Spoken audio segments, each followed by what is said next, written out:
Cette semaine, j'ai décidé de vous parler d'un challenge, un challenge que j'ai décidé de faire et qui se nomme Pumpkin Autumn Challenge. Il a été lancé par la chaîne Booktube Le Terrier de Guimauze. Il a débuté le 1er septembre et se terminera le 30 novembre. Oui, je sais, je suis un peu en retard, mais c'est parce que j'étais en vacances à ce moment-là et donc évidemment, je n'ai pas préparé ma palle et je n'ai pas pu commencer le challenge. Vous avez 3 catégories et dans chaque catégorie, il y a 2 sous-catégories. Il faut donc lire minimum 2 livres par catégorie. Je ne suis pas sûre que tout cela soit très clair, mais n'hésitez pas à aller voir la page Facebook parce que je vous assure que ça va être beaucoup plus simple pour vous. J'ai choisi 2 catégories, il me faudra donc lire 4 livres. J'ai vraiment tapé dans le minimum parce que l'année passée, j'avais essayé un autre challenge qui s'appelle le Cold Winter Challenge. Sauf que je me suis ramassée comme une grosse merde puisque je n'ai pas du tout terminé tous les livres que j'avais mis et je n'ai pas du tout réussi le challenge. Cette fois-ci, je me suis donc dit que j'allais vraiment restreindre le nombre de livres. Et surtout, pour choisir cette page, je m'étais imposé une condition. Il fallait absolument que je prenne des livres que j'avais déjà achetés et qui étaient dans ma pile à lire. Parce que je me suis totalement ruinée ce mois-ci et que je n'ai plus d'argent. Voilà. Passons maintenant, enfin, vous allez me dire, au livre que j'ai choisi. La première catégorie que j'ai choisie, c'est l'automne frissonnant. Pour la sous-catégorie Hurlons dans les bois, j'ai choisi Le Cri de Nicolas Beuglet. J'avais pris ce livre à l'époque uniquement parce que j'avais vu la couverture passer absolument partout sur les réseaux sociaux. Encore une fois, je fais preuve d'énormément d'originalité. On est dans un hôpital psychiatrique à Oslo et donc en Norvège. Un patient est retrouvé mort dans sa cellule, il a été étranglé. Une inspectrice va alors arriver dans l'hôpital psychiatrique pour essayer de résoudre l'affaire. À mon avis, ça ne va pas être vraiment facile puisque vu qu'on est dans un hôpital psychiatrique, je pense que les seuls témoins n'ont pas forcément toutes leurs frites dans le même panier. Autrement dit, ils sont un peu tarés. Vous allez me dire, il y a aussi le personnel médical, mais apparemment d'après le résumé, ce n'est pas non plus forcément facile puisqu'ils ne sont pas très loquaces, alors que ça fait quand même 30 ans que la personne était là. Comme on est dans un hôpital psychiatrique, je pense que le livre va énormément tourner autour de la folie, ce qui ne me dérange pas parce que c'est un thème que j'apprécie pas mal. Par contre, ce qui me fait peur, c'est que apparemment l'inspectrice va énormément voyager et qu'il y a aussi un rapport avec la CIA. Et là, dès que ça part un peu trop dans tous les sens, moi j'ai vraiment énormément de mal parce que je n'arrive pas à accrocher à un lieu et je n'arrive pas à accrocher au personnage aussi. Donc j'espère que ça va aller. Ah oui, j'ai oublié le principal, c'est qu'on va aussi parler de la vie après la mort, ce qui peut être pas mal en fait aussi. Pour la crypte des morts vivants, j'ai choisi American Psycho de Bret Easton Ellis.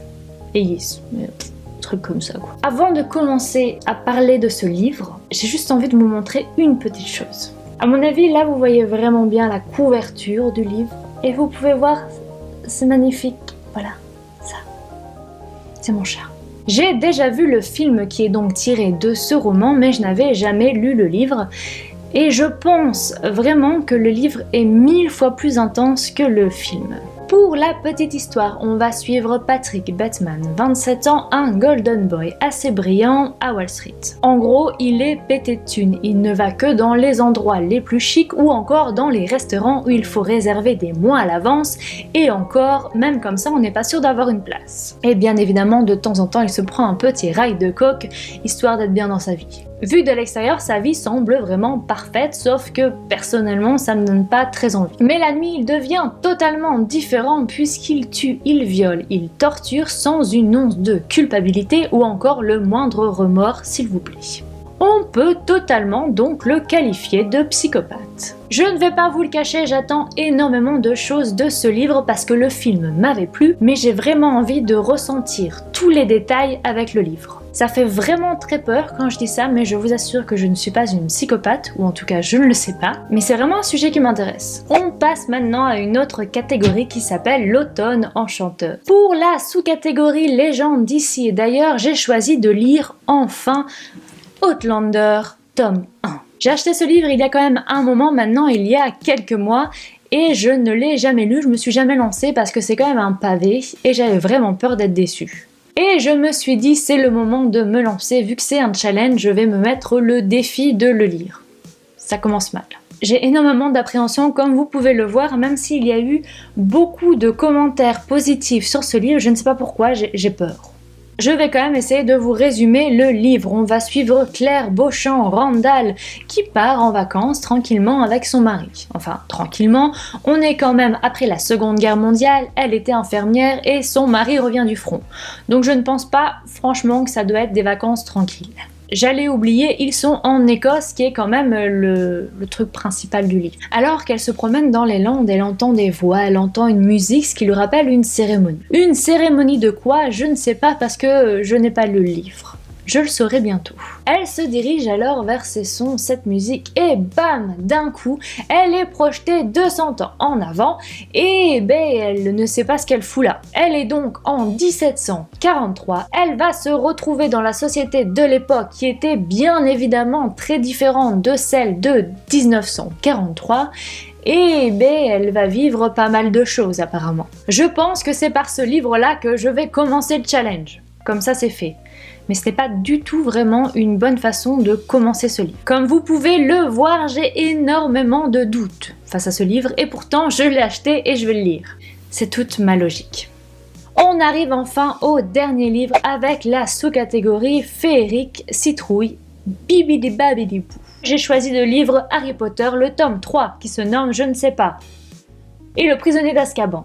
Voilà, vous voyez mon niveau Harry Potter. Oui, je sais, comme à chaque fois dans mes vidéos, je me dis je vais lire Harry Potter et je me lance même des défis comme ici, mais le fait est que je n'y arrive pas. Je ne sais pas pourquoi. Voilà, je m'en suis mis un. Le défi est beaucoup plus simple que d'habitude. Je pense vraiment que dans le livre 1 et le livre 2, ça m'a gonflé parce que je connaissais déjà l'histoire, donc c'était pas très intéressant, il n'y avait pas énormément de suspense. Donc là, le 3, ça va peut-être un peu plus m'emballer, parce que je pense que j'ai quand même vu le film, mais qu'une fois. Donc ça va. Puis j'aimerais quand même bien savoir ce qui lui arrive à cet Harry Potter. Cette vidéo est maintenant terminée. J'aimerais beaucoup savoir si vous aussi vous participez à ce challenge ou si vous avez déjà lu les livres dont je viens de vous parler. Je vous laisse ici. Je vous souhaite une excellente journée, une excellente semaine et je vous dis à la semaine prochaine. Enfin j'espère. Ciao!